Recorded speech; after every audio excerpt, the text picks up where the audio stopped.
Sige na.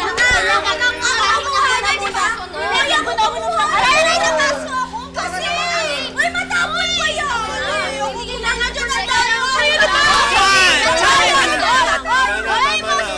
Ito na. Huwag na kayo mag-away-away. Dahan-dahan na. Akin to! Uy, umayos nga kayo. Teka lang, pang-share yan eh. Hindi ah. Ay. Teka lang, sabaw kasi ito eh. Tapos itong tinapay akin to. Teka lang. Kinukuha nyo lang ang mga grabe, ulam na to.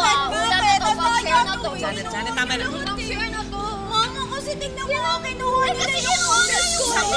Yung daya ko. Ito na kuya. Kinuha sa akin yung oras. Bahala kayo dyan, akin na lang to talaga. Ano bang ulam na? Ano naman mawawala yan? Para namang Eh kasi yung daya mo kasi kinuha niyo. Tama na! Ang daya niyo kasi yung kinuha niyo. Tama na.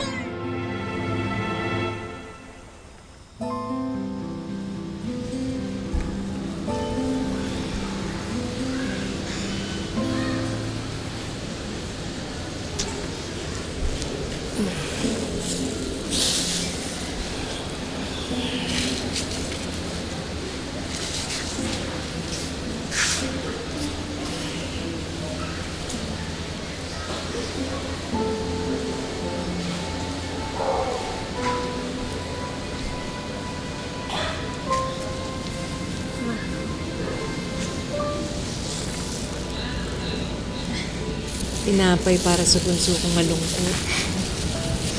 Pasensya ka sa mga kapatid mo, ha? Okay lang, ma. Naintindihan ko na bawal silang magutom eh. Kakasakit sila.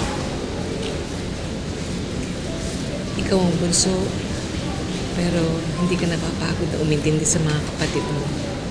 Kasi ma, sa inyo ako kumukuha ng lakas ni Papa eh. Siguro, kung ibang magulang yung natapat kina ate at kuya, sumuko na yun. Pero, saludo ako sa inyo ni Papa. Salamat sa Diyos kasi kayo yung binigay niya sa amin.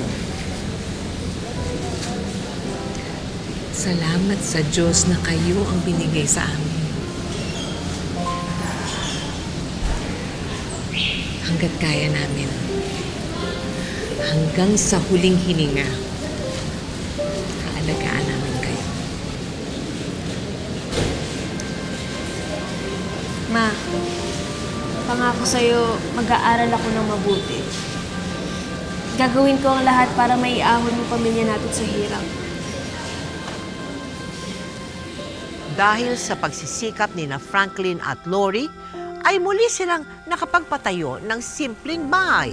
Nakapagpundar din sila ng bagong bangka at bumalik sa pangingisda si Franklin para tustusan ang mga pangangailangan ng kanyang mga anak. Tingnan mo yung mga mata mo. Ayan, kulang ka kasi lagi sa tulog. Eh, paano? Gabi-gabi lagi umuwi, galing kay John Ray.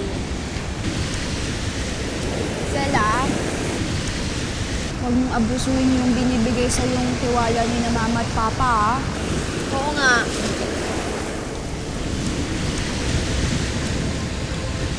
Kumain ka na ba? Kalmusal natin kanina, sinuka mo lang din. May sakit ka ba? Wala. Nalamigan lang yung tiyan ko kanina. Hawakan mo nga. Baho naman ito. Uy, ako naglaban yan. Bango naman kaya. Hindi naman amoy kulub, Amoy? di ba? Oo nga, mabango naman ah. Ate naman. Orte. Kumain ka na lang dyan. Bango naman ah. Tatlong beses pa yun. Ayos ka lang? Uy, anong problema?